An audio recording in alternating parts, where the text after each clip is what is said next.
বড় বৌমা, আমার ব্যবসায়ী বুদ্ধি এটাই বলে, ছেলেদের হাতে ব্যবসা তোলবার পর ব্যবসার করি বাড়ন্তে গিয়ে ঠেকেছে। কারণ ব্যবসার পুঁজি তোমার কর্তাটি রেসের মাঠে খই ছেটানোর মতো ওড়াচ্ছে। আমার ভুল, তাই ছেলেকে শিক্ষা দিচ্ছি উইল মারফত। খেলা কি জিনিস এইবার সেও বুঝুক, সেও তো এখন একজনের বাবা। এবার সে চিন্তা করুক নিজের ছেলের বিষয়ে, তার একমাত্র ভবিষ্যতের বিষয়ে। স্ত্রী হয়ে তাকে কোনোদিন সৎ পরামর্শ দিয়েছ? আজ আমাকে যেটা বোঝাতে এসেছো, সেটা নিজের কর্তাকে কোনোদিন বুঝিয়েছিলে? যখন আমরা দুইজনই জানি ব্যক্তিটি অবাধ্য, তাহলে তাকে বাগে আনতে সঠিক নাগপাশ বন্ধনেরই প্রয়োজন। এখনো সময় আছে, বোঝাও তাকে। ফারদিন ইসলামের কলমে সাসপেন্স থ্রিলার প্ল্যাটফর্ম আনতে চলেছে রহস্য গল্প অতীতের নাগপাশ। নব্য লেখক। এই গল্পটির আমি অডিও রূপান্তর করেছি। প্রথমবার নিজের গল্প ছেড়ে অন্য কোনো লেখকের গল্পের অডিও রূপ আমার হাত ধরে হচ্ছে। আপনারা শুনুন, আশা রাখছি এই গল্পটি আপনাদের খুব ভালো লাগবে। সাসপেন্স থ্রিলার প্ল্যাটফর্ম, আপনাদের প্ল্যাটফর্ম, গল্পের প্ল্যাটফর্ম।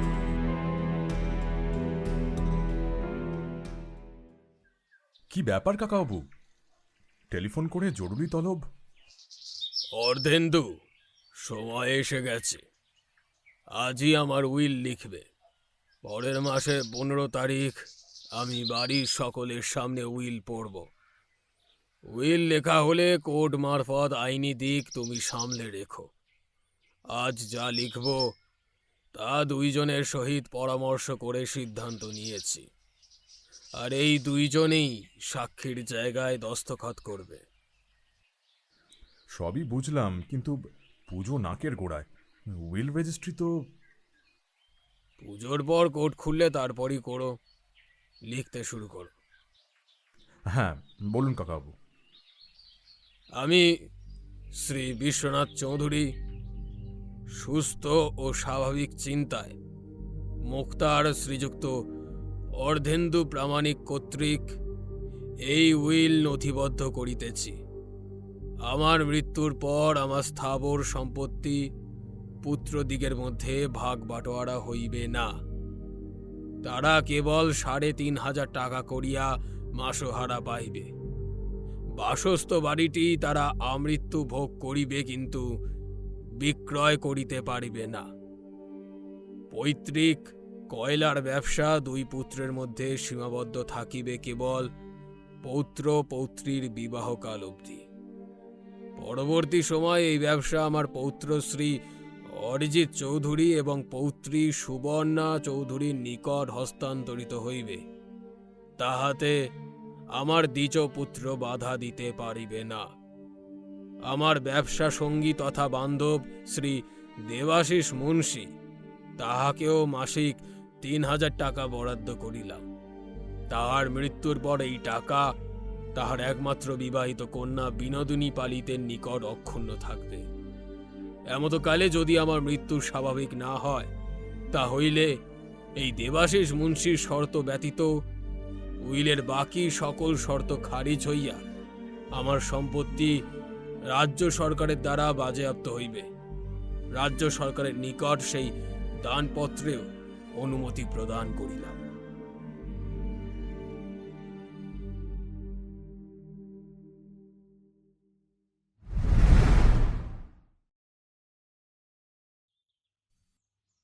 অভি, এই ওঠ ওঠ অভি, ওঠ ওঠ, অরে ওঠ ওঠ। হঠাৎ তীব্র ডাক শুনতেই ধর্মড়িয়ে উঠি। সামনে অরিজিৎ দাঁড়িয়ে আছে। ওর মুখের ভাবগতি আমার ঠিক ভালো ঠেকল না। কি হয়েছে আর কারা কাঁদছে? দেরি না করে তাড়াতাড়ি অরিজিতের সাথে দাদামশাইয়ের ঘরের দিকে ছুটি। দাদামশাই মানে এই বাড়ির কর্তা বিশ্বনাথ চৌধুরী। ৬০-এর ঘরে বয়স হয়েছে, দেখে মনেই হয় না। রোগা ও মাঝারি উচ্চতার মানুষ, খুবই শান্ত অথচ দাম্ভিক প্রকৃতির। বিপত্নিক। এনার ২ ছেলে, বড় ছেলে জয়নাথ এবং ছোট ছেলে বিজয়পতি। জয়নাথের একমাত্র ছেলেই আমার বন্ধু অরিজিৎ। আমি এই পরিবারে কিভাবে যুক্ত হলাম সে লিখতে গেলে পুঁথি বেড়ে যাবে। শুধু এইটুকু বলতে পারি, এই চৌধুরী পরিবার আমার মতো অজ্ঞাত কুলশীল ছেলেটিকে নিবিড়ভাবে আপন করে নিয়েছে। বাড়ির দোতলাতে বড় বারান্দায় একদম শেষ প্রান্তে বিশ্বনাথ বাবুর ঘর। দরজার কাছে পৌঁছে দেখি বাড়ির বাকি সদস্যরা দরজা আগলে দাঁড়িয়ে রয়েছে। মহিলাদের কান্না, বড়ই হুলস্থুল পরিবেশ। সবাইকে সরিয়ে ঘরের ভিতরে ঢুকতেই আমার বুকটা কেমন কেঁপে ওঠে। জানলার কাছে ওনার মৃতদেহ, নাক আর কান দিয়ে শুকনো রক্তের একটা প্রলেপ, মুখটা বড়ই লালচে। অন্যদিকে বিশ্বনাথ বাবুর পায়ের কাছে ছোট ছেলে বিজয়পতি ঠায় হয়ে বসা, চোখে কোনো জল নেই। মনে হচ্ছে নিঃশ্বাস নেওয়া একটি অসাড় দেহ। লক্ষ্য করলাম একটা কাগজ জাতীয় কিছু জিনিস শক্ত করে তিনি ধরে আছেন। ছোট কাকাবাবু, আপনার হাতে কি ওটা? বিজয়পতি নিরুত্তর। আমি ধীরে ধীরে ওনার হাত থেকে কাগজটা নিয়ে দেখি সেটা একখানা চিঠি। জবানবন্দি বললেও কিছু ভুল হবে না। ইতিমধ্যে বড় ছেলে জয়নাথ ঘরে প্রবেশ করেন। বাড়ির বাকিরা চিঠির বিষয়ে প্রশ্ন করলে আমি সকলের সামনে চিঠি পড়তে আরম্ভ করি। জয়নাথ ও বিজয়পতি, এই লেখা কেবলমাত্র তোমাদের বাবার নয়, তোমাদের নাম না জানা এক মানুষের। ইতিহাস কেবল অতীত নয়, ইতিহাসই এক বড় শিক্ষা। প্রত্যেক পাপাত্মার ইতিহাস এমন কিছু কালো অধ্যায় থাকে যার ছায়া সেই পাপিষ্ঠের মনে কলঙ্কের দাগ টেনে নিয়ে যায়। আজ আমার সেই চিন্তায় তোমার মা এসেছিলেন সেই কথাই মনে করাতে। আমি চললাম। আমার বিষয় আশয় সকলে সমানভাবে ভাগ করে নিও। ধরে নিতে পারো এটাই আমার শেষ সিদ্ধান্ত। না, আমার মৃত্যুর জন্য কেউ দায়ী না। এই সিদ্ধান্ত একান্তই আমার। ভালো থেকো, সৎ পথে থেকো। সৎ পথে নুন ভাত ও অমৃতের সমতুল্য। তোমাদের বাবা, বিশ্বনাথ চৌধুরী।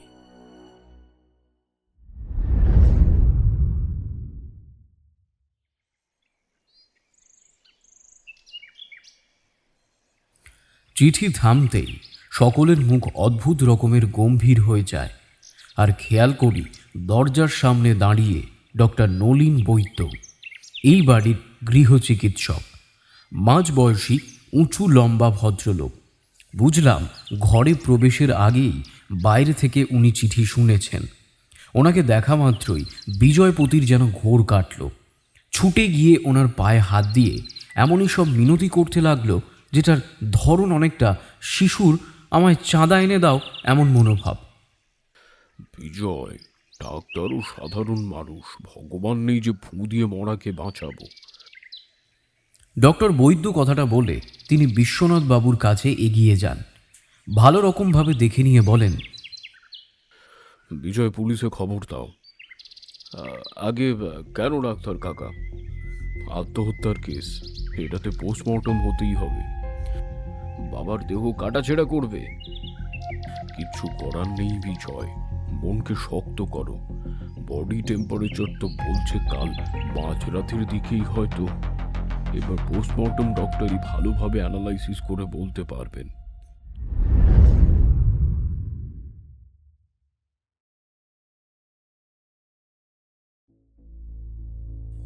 ডাক্তারের পরামর্শে পুলিশে খবর দেওয়া হলো।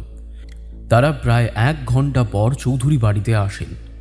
থানার বড়বাবু বলরাম ঘটক, ইনি জয়নাথবাবুর বন্ধুও বটে। ডাক সাইটের সন্দেহপ্রবণ গোছের ভদ্রলোক। তিনি সোজা বিশ্বনাথবাবুর ঘরে প্রবেশ করে দেহ নিরীক্ষণ করেন। বাবা, আত্মহত্যা দেখেছি বটে, কিন্তু এ কি রকম? শরীরে কোনো আঘাত নেই দেখে নাক কান দিয়ে রক্ত। Very strange. এরপর চিঠিটি বিশ্বনাথবাবুর হাতে লেখা জবানবন্দিটা পড়ে জয়নাথের উদ্দেশ্যে প্রশ্ন করেন, জয়নাথ, বিশ্বনাথ বাবু পাপের কথা লিখেছেন। কোন পাপ কিছু জানো? না বলরাম, বাবা যে এইরকম একটা হঠকারী সিদ্ধান্ত নেবেন এটা ভাবতেই আমার অদ্ভুত লাগছে। অদ্ভুত লাগলেও কিছু করার নেই। যাকগে, গতকাল রাতে ওনার মনের অবস্থা কেমন ছিল? মানে উদাস ছিলেন কি? কই না তো, দিব্যি তো কথা বললেন। হ্যাঁ, তবে বাবার কয়েকদিন ধরেই প্রেশারটা একটু বেড়েছিল। ডাক্তার কাকা এসেছিলেন। আর সন্ধ্যার দিকে কমলা আমায় ফোন করে জানায়, আর জানায় বিশ্বনাথের শরীর ভালো লাগছে না, আমাকে সত্তর ডেকে পাঠিয়েছে। আমি এসে দেখলাম প্রেশার বেড়ে একাকার। চিন্তা করতে বারণ করলাম। কিন্তু আত্মহত্যা করলেন কিভাবে? ও টেবিলটা দেখেছিলেন? হ্যাঁ, অনেক ওষুধ। কাল রাতে আমি যখন আসি তখন দ্রুত ব্লাড প্রেশার কমার ওষুধ দিয়ে যাই। ওটা সিরিঞ্জে করেই নিতে হয় রাত্রে শোবার আগে।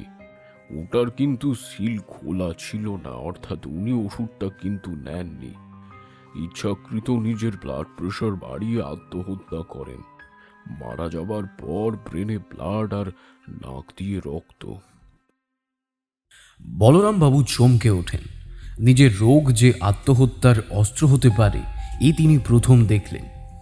তারপর শান্তভাবে তিনি জানতে চান, জয়নাথ, তোমার মাকে নিয়ে কোনো প্রসঙ্গ উঠেছিল?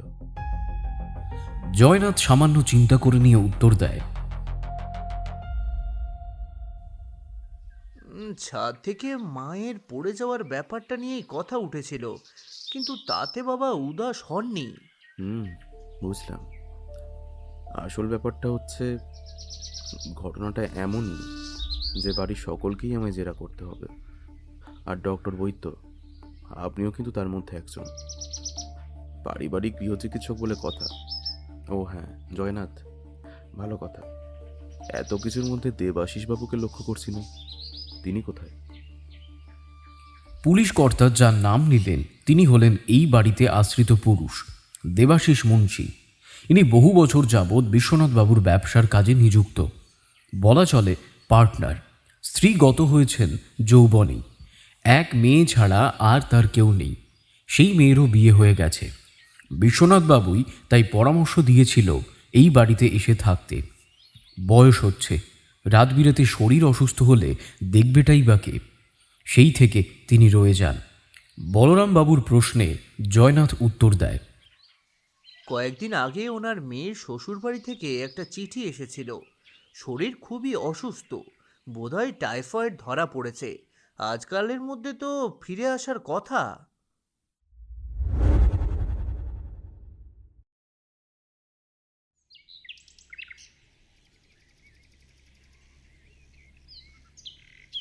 গৃহকর্তার ঘর ছেড়ে বাড়ির সকলে পৌঁছে যায় নিজের বৈঠকখানায়। পুলিশের বড় কর্তা প্রথমেই যাকে দিয়ে শুরু করলো তিনি হলেন ডক্টর বৈদ্য। আপনি তো বহু বছর ধরে এই পরিবারের সাথে যুক্ত।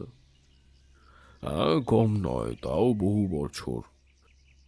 আপনারা দুইজন তো বন্ধু ছিলেন। তবে ও আমার থেকে বয়সে বড় ছিলেন। বাড়ি যাওয়া আসা সেই সময় আমার কলেজ জীবন থেকেই। উনি কি মানসিকভাবে দুর্বল ছিলেন? ঠিক তার উল্টো। ওর মতো আত্মবিশ্বাসী মানুষ একটু কমই দেখা যায়। তবে মন জিনিসটা বাতাসের থেকেও চঞ্চল। গত রাতে কোনো কথাতে ভাবুক হলেও হতে পারেন, আর সেটা বাড়ির লোকই বলতে পারবে।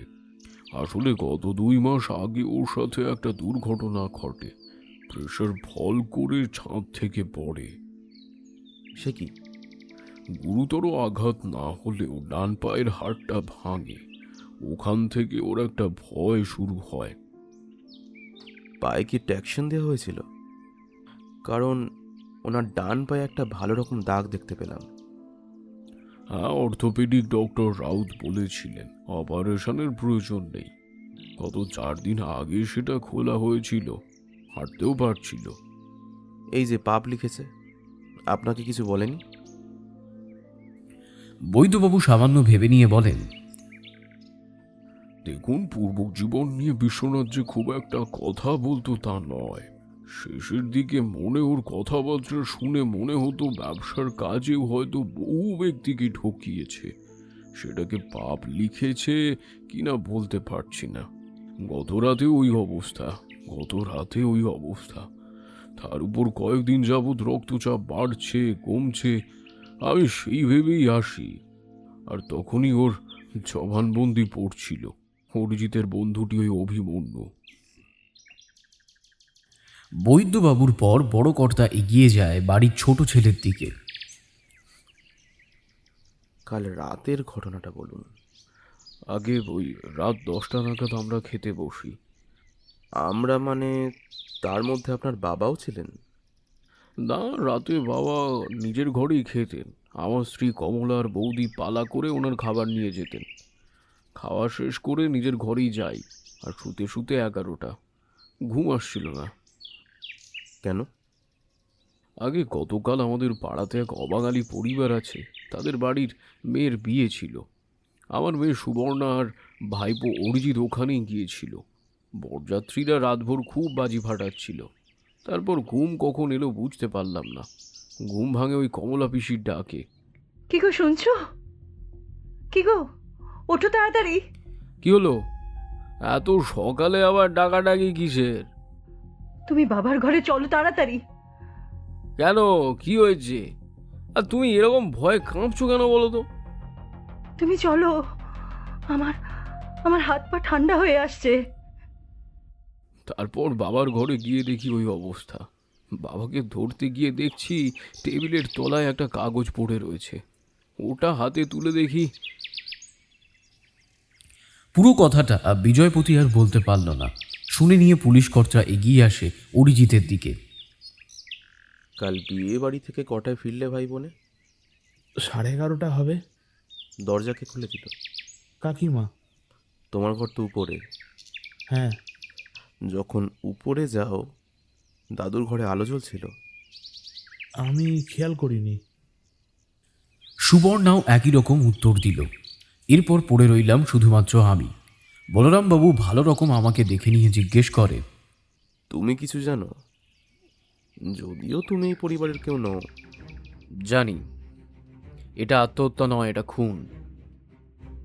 বাড়ির সকলে চমকে আমার দিকে তাকায়।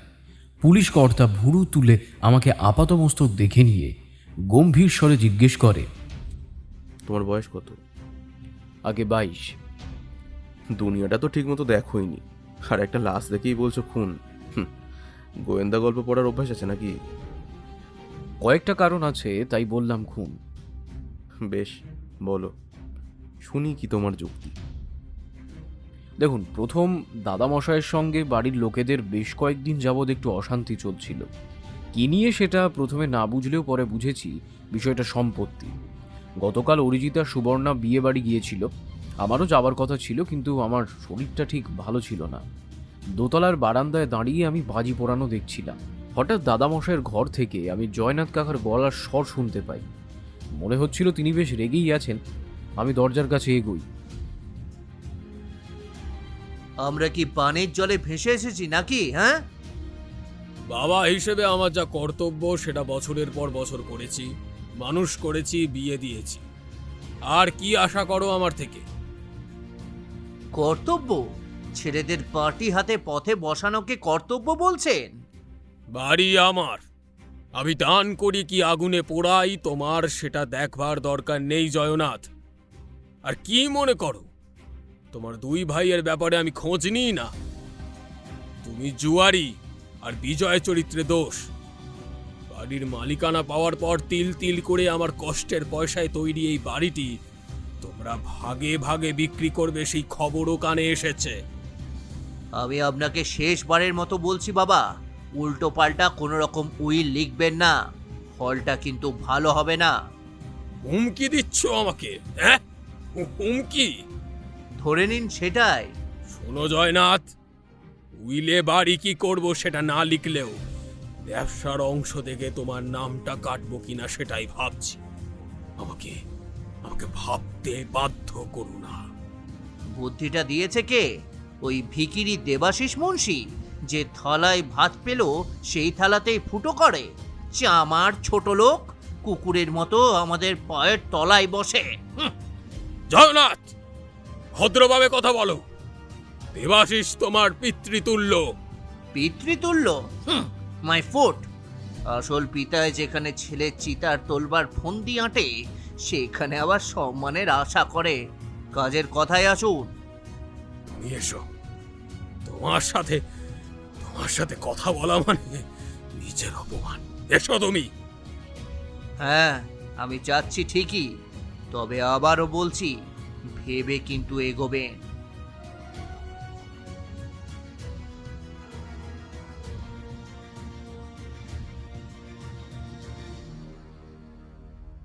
জয়নাথ কাকা ঘর থেকে বেরোনোর আগেই আমি সরে যাই। এইভাবে বড়দের কথা শোনাকে তুমি ঠিক মনে করছো? আমি যদি না শুনতাম তাহলে এই প্রশ্নটা আপনি করতে পারতেন। চটক আছে বটে। কখন হয়েছিল? রাতে খেতে বসার ঠিক আগে। আর যুক্তিগুলো? আত্মহত্যা করাটাই বড় যুক্তি। যে মানুষ ছেলেদের বঞ্চিত করে বাড়ি দান করবে বলে ঠিক করে বসে আছে, এক রাতের কয়েক ঘন্টার মধ্যে সিদ্ধান্ত বদলে লিখে গেলেন সম্পত্তি ভাগ করে নিও। মানুষের মন বলে একটা বস্তু আছে, সেটাই অল্প বয়সে বুঝবে না। সন্তান, পরিবার এগুলো বুঝতে সময় লাগে। এই বয়সে সেটা তোমার আসবে না, কারণ তোমার অভিজ্ঞতাই নেই। আমি কয়েক মুহূর্ত বলরাম বাবুর দিকে তাকিয়ে থেকে উত্তর দিই, ট্যাক্সনের দাগটাই আর একটা যুক্তি। গত সন্ধ্যায় আমি ওনার পায়ে দেখেছিলাম, তখনও এত গাঢ় দাগ কিন্তু ছিল না। আর একটা যুক্তি হলো, যখন কোনো মানুষ আত্মহত্যা করবে তখন তার চিন্তায় একটা দেশ কাজ করে ঠিকই, কিন্তু গলায় যে ফাঁস নিচ্ছে সেও ফাঁস দেওয়ার পর আত্মরক্ষা করার চেষ্টা করে। যে নিজে ব্লাড প্রেশার বাড়াচ্ছে সেও বাঁচার জন্য তো ওষুধ ইনজেক্ট করবে, তাই না? এটা জানার জন্য বয়সের অভিজ্ঞতার দরকার পড়ে না বলরামবাবু। আপনি আরেকটা জিনিস খেয়াল করেছেন? আর সবচেয়ে বড় কথা, দাদামশাইয়ের শারীরিক আর্তনাদ, যেটা বাড়ির কেউই শুনতে পাননি। সুতরাং এটা, আর যাই হোক, আত্মহত্যা তো একদমই নয়। কথাটা শুনে বলরামবাবু বেশ অবাক হন। আমি কথা বলতেই ডক্টর বৈদ্য বেশ নরম সুরে পুলিশ কর্তার উদ্দেশ্যে জানায়, বলরাম বাবু, অভিমন্যু যে কথাটা বলল সেটা নিছক উড়িয়ে দেবার মতো নয়। না না, এটা স্বাভাবিক নয়, কিছু গলত্ব ভিতরে আছে। আপনি পোস্টমর্টম করুন। পুলিশ কর্তা সামান্য রেগেই আমার দিকে তাকান। হঠাৎ কানে এলো অ্যাম্বুলেন্সের শব্দ, অর্থাৎ মর্গের লোকেরা বিশ্বনাথ বাবুর দেহ নিতে চলে এসেছেন। আমার বক্তব্য শোনার পর থেকেই চৌধুরী পরিবারের সদস্যদের মুখ একেবারে ভার। বুঝলাম এই বাড়ির পাত থেকে আমার থালা গোছানোর সময় ক্রমশ এগিয়ে আসছে। বিশেষ করে জয়নাথ বাবুর সাথে চোখাচোখি হলেই তিনি বেশ রাগ ভরা নজরে আমার দিকে তাকান। অরিজিতের সাথেও বন্ধুত্বের দূরত্বটা সামান্য হলেও বেড়েছে। আয়না স্বচ্ছ হলেও সেটা আমাদের বিপরীত দিকটাই প্রকাশ করে। আমার যেটা ডান হাত আরশির পারে, সেটা বাম। বিকেলের দিক থেকে বৃষ্টি ঝেঁপে নেমেছে। আমি ঘরে বসে একাই দাবা খেলছি। কালো ঘরের গজটা দিয়ে রাজাতে কিস্তি দিতে যাব, হঠাৎ নুপুরের শব্দ কানে ভেসে আসে। ঘরের পর্দা সরিয়ে সুনন্দা দেবী প্রবেশ করেন, বাড়ির বড় বউ। আগে কিছু বলবেন কাকিমা? আমার প্রশ্নে তিনি ধীর পদে আমার কাছে এগিয়ে এসে বলেন, পুলিশকে তুমি তোমার কথা বলে এটাই বোঝাতে চাইলে যে আমার স্বামী খুন করেছে? আপনি ভুল করছেন। যেটা হয়েছে আমি সেটা কেবল জানিয়েছি। আমি কিন্তু একবারও বলিনি যে জয়নাথ কাকাই খুন করেছে। তাহলে এটাও বলো খুন কে করেছে? সেটা তদন্ত বলবে, আমি না। তুমি বোধহয় এই পরিবারের থেকে পাওয়া স্নেহ, ভালোবাসা সব ভুলতে বসেছো। কিচ্ছু ভুলিনি, নিজের মনে করেছি বলেই গোপন করিনি। একটা মানুষ খুন হয়েছে আর সেটা বুঝতে পেরেও আত্মহত্যা হিসেবে মেনে নেব, তা তো হয় না কাকিমা। আপনি কি অস্বীকার করতে পারবেন যে আপনার সাথে শ্বশুরমশাইয়ের তর্কদ্বন্দ্ব চলেনি? একটা সংসারে থাকতে গেলে বাসন ঠোকাঠুকি লাগেই, তার জন্য কেউ খুন করে না। কিন্তু এই বাড়িতে বাসন ঠোকার শব্দের পরই খুন হয়েছে। সুনন্দা দেবী কোনো উত্তর না দিয়ে ঘর থেকে বেরিয়ে যান। বাড়ি ছাড়ার ইঙ্গিত পাচ্ছি বটে, কিন্তু নিজের ষষ্ঠ ইন্দ্রিয়কে ছাড়ার নয়।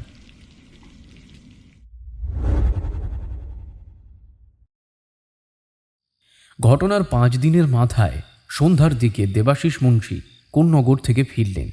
সেই সঙ্গে বলরামবাবু চৌধুরী বাড়িতে উপস্থিত হন। না, মুন্সিকর্তা ফেরার খবর পেয়ে নয়, উনি এসেছে নিজের কিছু বক্তব্য বলতে। হাতে আবার একটা কাগজ। বৈঠকখানায় উপস্থিত আরও দুইজন, ডক্টর বৈদ্য এবং মোক্তার অর্ধেন্দু প্রামাণিক। অর্ধেন্দুবাবুর পরিচয় আমি এই মুহূর্তেই জানতে পারলাম। উনি আমার পূর্ব পরিচিত নন। এদের দুইজনকে খবর দেওয়ার কর্মটি পুলিশ কর্তাই সেরেছেন। বৈঠকখানা বড়ই থমথমে। কিছু মানুষ আছে যাদের বুক ফেটে গেলেও কাঁদতে পারেন না। দেবাশিস মুন্সি অনেকটা সেই প্রকৃতির মানুষ। উনি ভাবতেই পারছেন না মেয়ের শ্বশুর বাড়ি থেকে ফিরে উনি এই রকম একটা খবর শুনবেন। পুলিশ কর্তা ওনাকে জিজ্ঞেস করলেন ঠিকই, কিন্তু কাজের কাজ কিছুই হলো না। কিন্তু তারপরে বলরামবাবু যা বললেন সেটাতে বাড়ির লোকেদের অবস্থা অনেকটা বিনা মেঘে বজ্রপাতের মতো।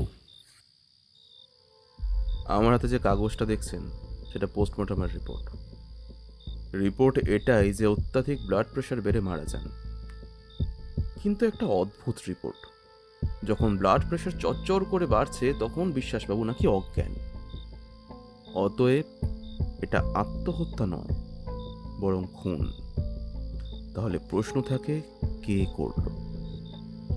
ওই 22-এর ছোকরার মুখে যখন বিশ্বনাথবাবুর উইলের কথা শুনি, তখন খোঁজ খবর নিয়ে জানতে পারি অর্ধেন্দুবাবুর কথা। অদ্ভুত বিষয়, বিশ্বনাথবাবু উইল লিখিয়ে নিয়েছিলেন, সেটা উনি এই মাসের 15 তারিখ, মানে আজকে বাড়ির সকলকে পড়ে শোনাবেন বলে ঠিক করেছিলেন। বলরামবাবু থামতেই নিজের অ্যাটাচি থেকে অর্ধেন্দুবাবু উইল বের করে সবাইকে পড়ে শোনালেন। পড়া শেষ হলে সকলে স্তম্ভিত হয়। বলরামবাবু সামান্য হেসে নিয়ে বলেন,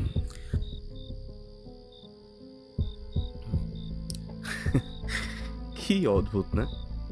রেজিস্ট্রি হওয়ার আগেই খুন। এই ঘটনাটাই যদি এই উইল রেজিস্ট্রির পর হতো তাহলে পুরো পরিবার পথে, কানাকড়িও দূরস্থ। স্বাভাবিকভাবে ব্লাড প্রেশারে মরলেও ছেলেদের বিপদ সব দিক থেকে, কিন্তু এখন আর সেটা নয়। সম্পত্তি সমান ভাগে দুই ছেলের মধ্যেই ভাগ হবে। মুন্সির 3000 টাকাও জলে। তাহলে জয়নাথ, উইল যদি আজ পড়ার কথা হয়ে থাকে, তাহলে উইলের বিষয়ে আগে থেকেই তুমি জানলে কি করে? দেখলাম জয়নাথ বাবুর মুখ শুকিয়ে এসেছে। তারপর লজ্জিত স্বরে তিনি বলেন, মুন্সিবাবুর সাথে বাবা আলোচনা করেছিলেন, তখন আমি শুনেছিলাম। আর কাকে জানিয়েছিলে? সুনন্দাকে। বলরামবাবু সোজা সুনন্দ দেবীর কাছে জানতে চান। এই বিষয়ে শ্বশুর মশাইয়ের সাথে কথা হয়েছিল, তাই না? শান্ত কিন্তু বেশ অহংকার ভরা স্বরে তিনি উত্তর দেন, হয়েছিল। বাবা, আপনার সাথে আমার কিছু কথা আছে। বলো। উইল লেখার আগে নাতির কথাটাও চিন্তা করবেন। সেটা আমার উপরেই না হয় ছাড়ো বড় বৌমা, বিষয় আসর মধ্যে তোমার না আসলেও চলবে। আসতাম না যদি আপনার সিদ্ধান্তটা সঠিক হতো। আপনি আপনার বড় ছেলের ওপর রাগ করে আমার আর আমার ছেলেরও সর্বনাশ করছেন, সেটা ভেবে দেখেছেন? আজ যে জিনিসের দাম 3 টাকা, 5 বছর পরেও কি 3 টাকাই থাকবে? আপনার ব্যবসায়ী বুদ্ধি কি বলে? বড় বৌমা, আমার ব্যবসায়ী বুদ্ধি এটাই বলে, ছেলেদের হাতে ব্যবসা তোলার পর ব্যবসার কড়ি বাড়ন্তে গিয়ে ঠেকেছে। কারণ ব্যবসার পুঁজি তোমার কর্তাটি রেসের মাঠে খই ছাটানোর মতো ওড়াচ্ছে। আমার ভুল, তাই ছেলেকে শিক্ষা দিচ্ছি উইল মারফত। ঠেলা কি জিনিস একটু বুঝুক। সেও তো একজনের বাবা। এবার সে চিন্তা করুক নিজের একমাত্র ছেলের বিষয়, তার ভবিষ্যতের বিষয়। স্ত্রী হয়ে সৎ পরামর্শ দিয়েছ, আজ আমাকে যেটা বোঝাতে এসেছ সেটা নিজের কর্তাটিকে বুঝিয়েছিলে। আপনার বড় ছেলে কি আমার কথা শুনে? তা যখন আমরা দুজনেই জানি ব্যক্তিটি অবাধ্য, তাহলে তাকে বাগে আনতে হলে সঠিক নাকপাশ বন্ধনই প্রয়োজন। এখনো সময় আছে, বোঝাও তাকে। সুনন্দা দেবীর কথা শুনে বলরামবাবু বেশ সন্দেহপ্রবণ নজরে ওনার দিকে তাকিয়ে থাকেন। তারপর বাকিদের অঞ্চল না ছাড়ার হুকুম দিয়ে তিনি আর চোখে আমাকে বাইরে যাওয়ার ইশারা করেন। কথা মতো বাইরে আসতেই কাল সকালে উনি আমাকে সদর থানাতে ওনার সাথে দেখা করার আদেশ দেন। কথা মতো পরের দিন সদর থানায় গিয়ে বলরামবাবুর নাম নিতেই এক বয়স্ক কনস্টেবল ওনার ঘরে নিয়ে যান। দেখলাম বলরামবাবু কপালে হাত রেখে বেশ চিন্তিত। আমাকে দেখা মাত্রই নিজের চিন্তা ভেবে ওনার সামনের চেয়ারে বসতে বলেন। আলাদা করে ডাকলাম এই জন্যেই, তুমিই প্রথম যে ঘটনাটাকে খুন বলে দাবি করেছিলে। তুমি কি করো? আগে আপাতত পড়াশোনা। এই পরিবারে এলে কিভাবে? আমি এখানকার ইউনিভার্সিটিতে পড়তে আসি। আসলে বাড়ি পাচ্ছিলাম না, অরিজিৎ ওর বাড়িতে থাকতে দেয় বিনা টাকা পয়সায়। আচ্ছা, ট্যাকশনে যে দাগটা, সেটাকে গুরুত্ব দিলে কেন? বিশ্বনাথবাবুর খুন করার টেকনিকটা স্যার। মানে? বিশ্বনাথবাবু ব্লাড প্রেশারের রোগী ছিলেন। কোনো ক্রমে ওটাকে 10 গুণ বাড়িয়ে দিতে পারলে স্বাভাবিক, অথচ আত্মহত্যার রাস্তা ক্লিয়ার। খুনি মাঝরাতে বিশ্বনাথবাবুর ওই ডান পায়ে দড়ি বেঁধে খড়িকাঠ থেকে উল্টো করে ঝুলিয়ে দেয়, সব রক্ত গিয়ে চাপ দেয় মাথায়, ব্যাস মার্ডার ক্লিয়ার। কি ভয়ানক! সত্যি ভয়ানক স্যার, এই পদ্ধতি ছাড়া আর কোনো রাস্তা নেই। আমাকে সত্যি অবাক করেছিল। এইরকম একটা ঘটনা ঘটেছে, কিন্তু বিশ্বনাথবাবু চিৎকার করেননি কেন? কিন্তু গতকাল আপনি যেই অজ্ঞানের পর প্রেশার বেড়েছে বললেন, তখনই সব ক্লিয়ার। কিন্তু বডিতে ক্লোরোফর্ম বা অজ্ঞান করবার মতো কোনো স্যাম্পেলই ট্রেস হয়নি। তার কারণ খুনি হাতের লেখা দেখিয়েছে। ঘাড়ের নির্দিষ্ট জায়গায় মোলায়েমভাবে আঘাত দিলেই যথেষ্ট, তারপর ঝুলানো আরো সহজ। কে করতে পারে? দুই ছেলের মধ্যে?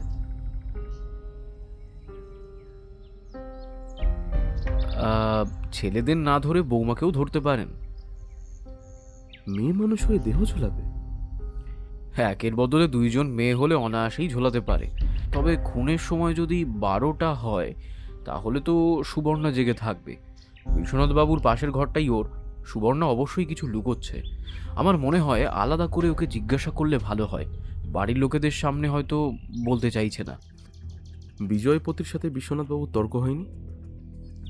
আমি শুনিনি, তবে উইলের ব্যাপার কেবল জয়নাথবাবু ও সুনন্দা দেবীই জানতেন এটা মনে হচ্ছে না। আমার মন বলছে বিজয়পতি ও কলমা দেবীও জানতো আর কি। বিজয়পতির সাথে আমার খুব ঘনিষ্ঠতা নেই।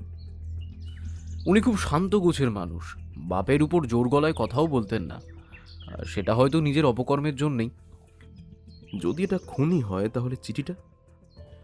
ওটা তো হাতের লেখা নকল করা হয়েছে। তাহলে চিঠির একটা ময়না? আমার মনে হয় না লাভ হবে, কারণ খুনি খুবই চতুর। যেই প্ল্যানে মার্ডার করতে পারে, সে যে দক্ষতার সাথে হাতের লেখা নকল করবে সেটাও জানা কথা। কিন্তু চিঠিটা খুব একটা অপ্রাসঙ্গিক কিন্তু নয়। কেন? বিশ্বনাথবাবুর খুব কাছের লোক না হলে হাতের লেখা স্টাইল জানবে কি করে? আর ওই পাপ শব্দটা নিছক ফেলে দেওয়ার নয় কিন্তু। তবুও আমার বিশ্বাস খুনি বিশ্বনাথবাবুর ব্যক্তিগত জীবন সম্পর্কেও জানতেন। তাহলে তো এই মুহূর্তে একজনের নামই আসছে, দেবাশিস মুন্সি। কিন্তু ও খুন করবে কেন? বিশ্বনাথবাবু থাকলেও টাকা পেত, মরলেও পেত, খুন হলেও পেত। কিন্তু এটার পর তো তার কপালে কাঁচকলা জুটল। সম্পত্তি এখন জয়নাথ ও বিজয়পতির হাতে। খুন হলো, টাকাও গেল। ওটাই, খুন করবেই বা কেন? তাহলে কি এত বছরের বন্ধুত্বের সম্পর্কে চির ধরেছিল? উইলটা কেবলই শিখণ্ডী হয়ে দণ্ডায়মান।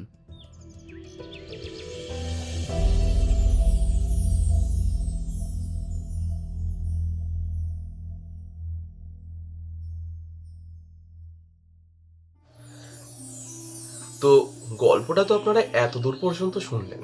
একটা প্রশ্ন করি, গোয়েন্দা অভিমন্যু এই বাড়িতেই থাকে কেন? চটপট এই প্রশ্নটার উত্তর আমাদের কমেন্ট বক্সে লিখে আমাদেরকে জানান। আর যে উত্তরটা আমাদের যথোপযুক্ত বলে মনে হবে, আমরা তার স্ক্রিনশট নিয়ে আমাদের কমিউনিটি পোস্ট করব। তাহলে আর দেরি করবেন না, চটপট করুন। রাত 10টার দিকে বাজ বিদ্যুৎ নিয়ে বৃষ্টি আরম্ভ হয়। চৌধুরী বাড়ির সকলের ঘরের দরজা বন্ধ, সকলেই শান্ত। আমি শান্ত, কিন্তু আমার মন নয়। নিজের ঘরে বসে ক্রমাগত রকিং চেয়ারে দুলে চলেছি। নজর ঘরে সিলিং পাখার দিকে। একজন ধনী দাম্ভিক ব্যক্তিকে খুন করতে হলে তো আরও পদ্ধতি ছিল, কিন্তু এই রকম কষ্টদায়ক পদ্ধতিই বা কেন? খুন বাড়ির মধ্যেই বা কেন? কোন জন, কেন? সম্পত্তি নাকি ঈর্ষা, নাকি দেবাশিসের উপর শোধ আনতে চৌধুরী বাড়ির কাশীপতিকে হত্যা ছক? কোন অতীত বিশ্বনাথবাবু লুকিয়ে রেখেছিলেন?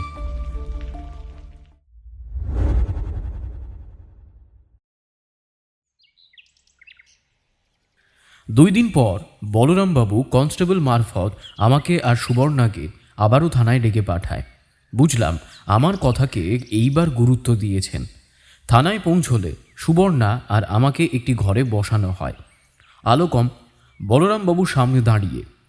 ঘোর ঝড় আসার প্রাগ মুহূর্তে যেমন প্রকৃতি থমকে যায়, পুলিশকর্তার ভাবটাও অনেকটা সেই রকম।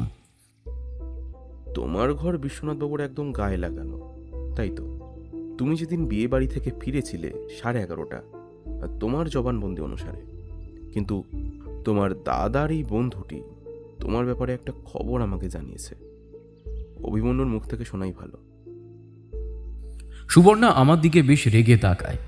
আমি স্বাভাবিক ও শান্ত স্বরে জিজ্ঞেস করি, আমাদের পাড়ার শশীনাথবাবু যখন বিয়ে বাড়ি থেকে ফিরছিলেন, তখন বেড়ে পাড়া 3 মাথার মোড়ে তোমাকে একটি ছেলের সাথে দেখেছে।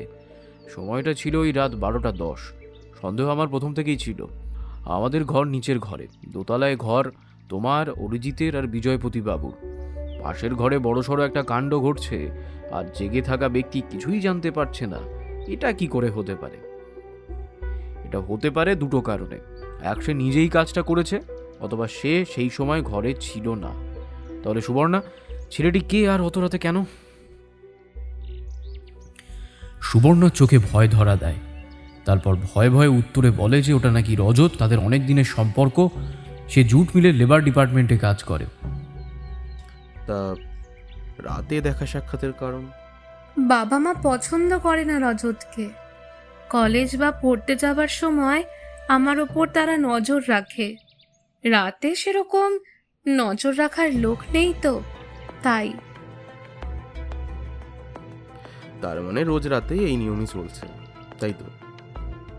হ্যাঁ, সেদিন বিয়েবাড়ি থেকে ফিরে যখন দাদার ঘরের আলো নিভে যায়, আমি সদর দরজা ভেজিয়ে মোড়ের মাথায় চলে যাই। দয়া করে এটা বাড়িতে জানাবেন না অভিমন্যুদা। এই একই অনুরোধ তোমাকেও। সামান্য চিন্তা করে নিয়ে আমি বলি, আমি যেদিন প্রথমেই বাড়িতে আসি, সেদিন বিশ্বনাথবাবু তোমাকে কিছু একটা বলছিলেন। আমি ভেবেছিলাম হয়তো পড়াশোনায় মন নেই, সেই জন্য বকছেন। গুরুত্ব দিইনি। ওটাই কি রজতের ব্যাপার ছিল নাকি? হ্যাঁ, দাদামশাই জেনে গিয়েছিল রাতে যে আমি বেরোই। এই বাড়ির মেয়ে হয়ে পড়াশোনায় চুলোয় দিচ্ছিস, লজ্জা করে না? কেন লজ্জা করবে? কি অন্যায় কাজ করছি? আইন মতে আমি সাবালিকা, তাই আমার পূর্ণ অধিকার আছে নিজের সিদ্ধান্ত নেবার। বাহ বাহ বাহ বাহ, চমৎকার। বাপ যেমন, মেয়ে তো তেমনই হবে, সেটাই স্বাভাবিক। শোনো, উপদেশও মনে করতে পারো। কি জানো, সম্পর্ক বহু রকমের হয়। বন্ধুত্বের, মাধুর্যের, দাম্পত্যের, যে বয়সে যেটা মানায়। আমি এটা মনে করব না যে তুমি এই বয়সে এমন কোনো সম্পর্কে জড়িয়ে পড়বে যার জোরে তোমার শিক্ষা, তোমার লক্ষ্য, তোমার ভবিষ্যৎ সব নষ্ট হয়ে যায়। ওই ছেলে তোমার উপযুক্ত নয়। তুমি জানলে কি করে? তোমার সাথে কথা হয়েছে কোনো দিন? না দেখে না শুনে জাজমেন্ট করছো কিভাবে? কথা হবার দরকার পড়ে না। জুট মিলের কেরানি, মাস গেলে আয় 1,500 টাকা। এই বাজারে 1,500-এ নিজে কি খাবে আর তোমায় কি খাওয়াবে? প্রেম এক জিনিস, সংসার আরেক জিনিস। সংসারে যখন প্রেমের থেকে টাকার অভাবটা বেশি হয়, তখন প্রেম উড়ে পালায়। টাকা না থাকলে ভালোবাসার ভালোটা আর বাসা অবধি গিয়ে পৌঁছয় না, মাঝ রাস্তায় মুখ থুবড়ে পড়ে। বুঝলে ভালো, না বুঝলে কপাল চাপড়াবে। কথাগুলো জানিয়ে সুবর্ণা মাথা নামায়। আমি আর বলরামবাবু একে অপরের দিকে চেয়ে নিই। তারপর বলরামবাবু জিজ্ঞেস করেন, উইলের ব্যাপারে তুমি জানতে? জানতাম। কি জানতে? এটাই যে বাবা আর জ্যাঠামশাইয়ের বরাদ্দ মাসিক মশারা রাখবেন, সম্পত্তির ভাগাভাগি হতে দেবেন না, এটুকুই।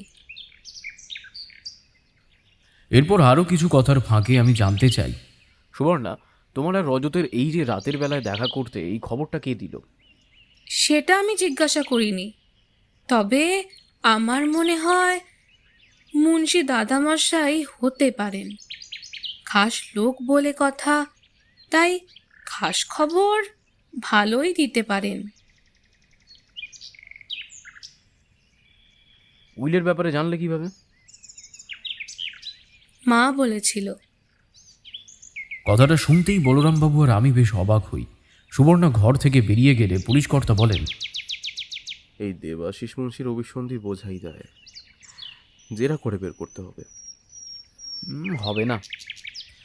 আমার মুখে এহেন কথা শুনে তিনি বেশ অবাক হন। কারণ জানতে চাইলে বলি, ও যদি কিছু করে থাকে তাহলে তো বলবেই, আর যদি অন্নদাতার অন্ধভক্ত হন তাহলে বুক ফাটবে, তবু মুখ খুলবে না। তাহলে জানার উপায় কি হতে পারে?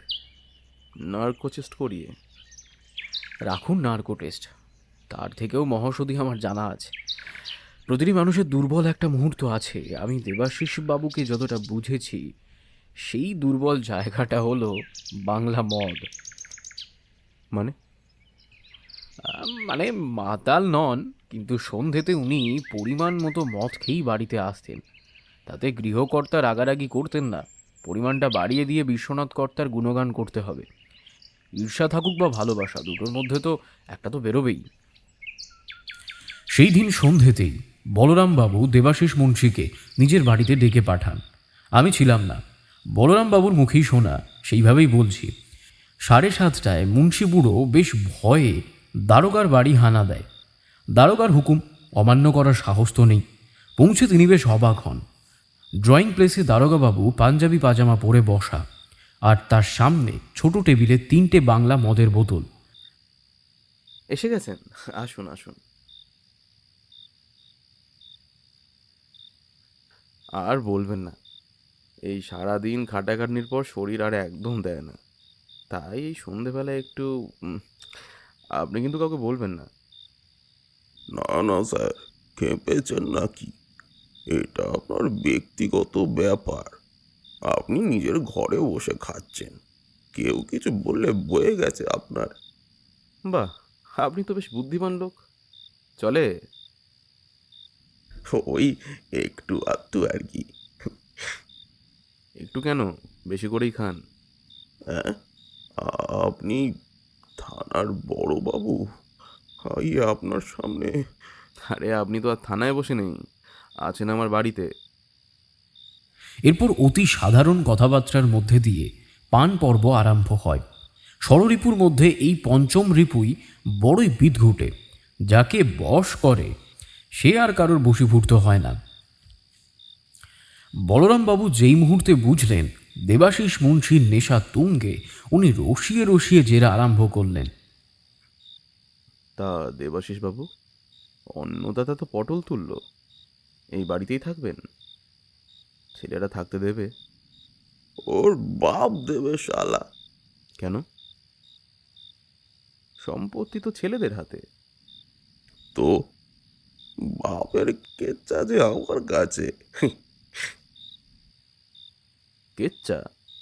কিসের কেচ্চা? ও বাবা, বিশ্বনাথ কি নামেই বিশ্বনাথ, আসলে ও রতিনাথ। রতিনাথ মানে? আরে দারোগা সাহেব, রতির বরকে কামদেব। হ্যাঁ, যৌবনকালে ওই বিশ্বনাথ যা খেল দেখিয়েছে না, অনেক কেচ্চার মধ্যে 3টে কেস আছে, বেস্ট অফ দ্য কেস। হ্যাঁ, তাই বুঝি? আপনার গ্লাসটা খালি হয়ে গেছে, নিন আর একটু খেয়ে নিন, তাহলে সজাগ থাকবেন। হ্যাঁ, মদ খেলে সজাগ থাকবো, এই দিন তাহলে। খেয়েছেন? এবার বলুন কেস কি কি?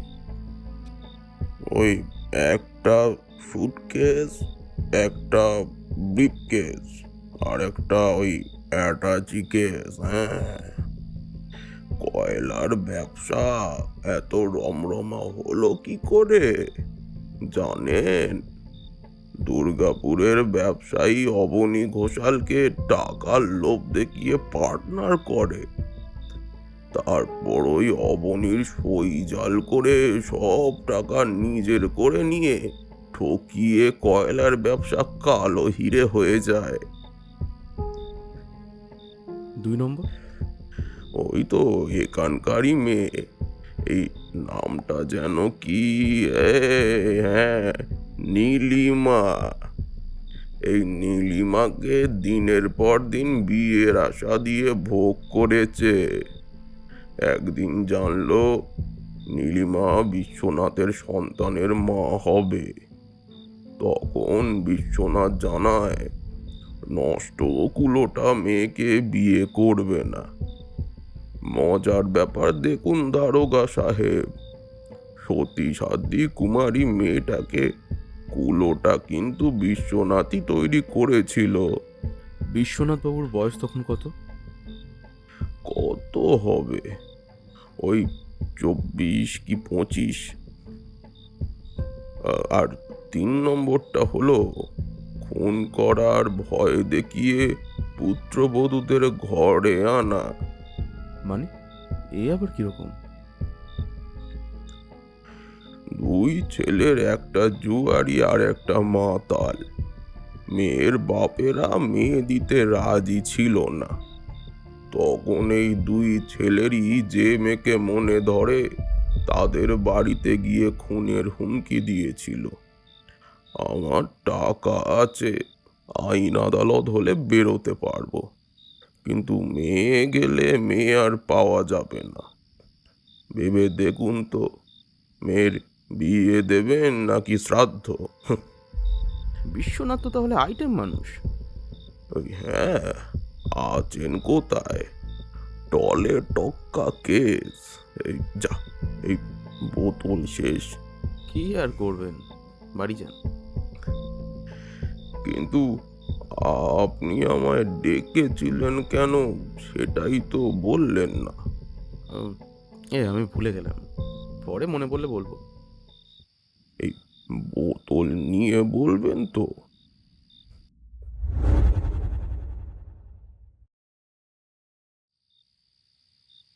এই পর্যন্ত ঠিক ছিল। গোল বাঁধল চৌধুরী বাড়িতে। ঘড়িতে বাজে তখন 9:10।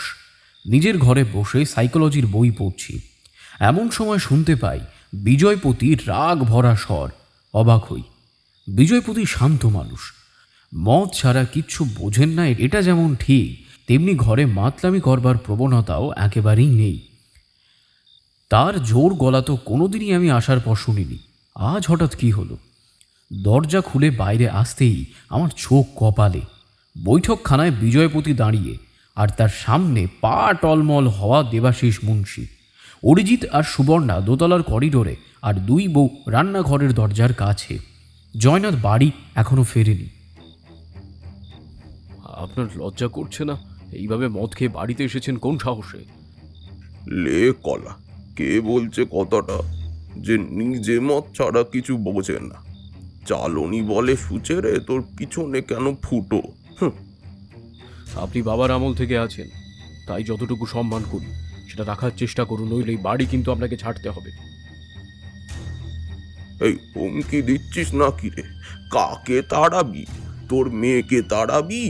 রোজ রাতে চুপি চুপি রজত ছৌরার সাথে দেখা করতে যায়, বাপ হয়ে সেই খবর রাখিস? তোর বউ যে বাপের বাড়ি গিয়ে তোর নামে নিন্দে রটিয়েছে, তাকে পারবি তাড়াতে? হ্যাঁ, আর আমি মদ খেলেই যত দোষ। আর আপনি কি তোমার তুলসী পাতা? বাবার পর তো এই সম্পত্তি জাগিয়ে বসার প্ল্যান করেছিলেন। না ও ঠেলা, এই সেটা হবে কি করে যেখানে তোমার মতো কালসাপ আর তোমার ঢ্যামনা বউ বর্তমান? আমি কিরে পারবো? নাকা চণ্ডী। সেই নিজের মেয়ের বিয়েটা তো আমার বাবার টাকাতেই হয়েছে, তার শ্বশুরবাড়ির লোকেরা জানে না? এখন যদি সেগুলো ফেরত চাই, ভাঙবো নাকি হাটে হাঁড়ি? ওই বিজয়পতি, কথা হচ্ছে তোর সাথে আমার মেয়েকে কেন টানছিস? তোর বাপ কি এমনি এমনি টাকা দিয়েছিল নাকি রে? কুত্তার মতোর কথা শুনতাম, খেটেছি, টাকা নিয়েছি। আর কিছু বলবি? চল ফোট, মুখের সামনে থেকে সর। মুন্সি কর্তাকে ডায়লগ দিচ্ছে। কে জানে তুই ভূত্র বাটা খাইয়ে বাপটাকে মেরেছিস কিনা। খেয়াল করলাম বাড়ির সদর দরজায় বেশ কুঢ় নজরে দাঁড়িয়ে আছে জয়নাথ। পরের দিন থেকে দেবাশিস মুন্সির আর খোঁজ নেই। কর্তার রাতের নেশা কাটতেই বুঝতে পারে বেগতিক কাজ করে ফেলেছেন। সকাল হতেই ব্যাকশো পাটরা নিয়ে ভূগোলে ভাগলিয়া যে যে জায়গায় ওনার ঘাঁটি গাড়ার আস্তানা থাকতে পারে সেই সেই জায়গায় লোক পাঠালেন। অন্যদিকে আমি রওনা দিই দুর্গাপুর। খোঁজ খবর নিয়ে জানতে পারি 30 বছর আগে অবনী পালিত আত্মহত্যা করেন, কিন্তু কারণ কি তা কেউই জানে না। বহু পুরানো ঘটনা। ওনার পরিবারে এক ভাইপো ছাড়া আর কেউই নেই, কিন্তু কেউই তার তেমন কোনো খবর দিতে পারল না। সেখান থেকে ফিরে মতিয়াবারে যাই নীলিমার ব্যাপারে খোঁজ নিতে। মতিয়াবার বহু বছর আগেই উঠে গেছে, তবে একজন ভদ্রলোকের নাম বলল সে নাকি নীলিমার বিষয় বলতে পারবে, কারণ নীলিমা তার বাড়িতেই ভাড়া থাকত। গিয়ে দেখি এক পৌঢ় ব্যক্তি। তিনি যা বললেন সেটা আমার জরুরি নয়। নীলিমা ডান্স বারে কাজ করত, মাসে মাসে টাকা দিত। বছর 15 আগে সে চলে যায় ভাইয়ের কাছে। তার ভাই কোথায় থাকে তা জানা যায়নি। অবশেষে বাড়ির 2 বউয়ের বাপের বাড়ি যাই। সোজাসুজি প্রশ্ন করলে ধরা পড়ে যাবে সেই ভেবে পাড়া প্রতিবেশীদের সাথে খাতির জমিয়ে আলোচনা করে বুঝলাম 2 বউ শ্বশুরকে যেন খুন করতে পারলে বাঁচে। চিরাচরিত নিজের ঘরে বসে মনে মনে পরপর ঘটনা সাজিয়ে চলেছি। অভিমন্যুর অতটা কঠিনের সম্মুখীন হয়নি যতটা আমি হচ্ছি। ওর মতো আমারও একই দশা। চক্রবুহে ঢুকতে জানি, কিন্তু বেরোতে নয়। মনে হয়ে রহস্যের অবতীর্ণ হলাম, কিন্তু সমাধানের প্রশস্ত পথ আমার জানা নেই। খুন করার সবচেয়ে কারণ বাড়ির 2 ছেলের, অন্যদিকে বৌমারাও দাঁড়িয়ে। বিশ্বনাথ খুন না হলে ছেলেদের বিপদ, খুন হলেও উইলের মতে বিপদ। রেজিস্ট্রি হয়নি তাই বাঁচোয়া। সত্যি কি তাই? চিন্তা করতে করতে চোখে ঘুমটা এসেছে। হঠাৎ ধর্মড়িয়ে উঠি। এক মনে ভাবতেই ভয়ে নিজের 2 মুখ চেপে ধরি। পরের দিন থানাতে গিয়ে বলরামবাবুর সাথে দেখা করে ওনাকে আমার কথাগুলো জানালে উনি চমকে ওঠেন। 4 জন কনস্টেবল আর আমাকে সাথে নিয়ে পৌঁছায় মুক্তার অর্ধেন্দু প্রামাণিকের বাড়ি। উনি বেশ অবাক হন। আপনারা? বিশ্বনাথবাবুর খুনের কিছু কিনারা হলো? হলো, তবে আপনাকে আমাদের সাথে এক জায়গায় যেতে হবে। কোথায়? সেটা গেলেই জানতে পারবেন। আপনার কথার ধার একটু অন্যরকম লাগছে। কথা না বাড়িয়ে যাওয়া যাক। ওনাকে সাথে নিয়ে আমরা পৌঁছাই ডক্টর বৈদ্যর বাড়িতে।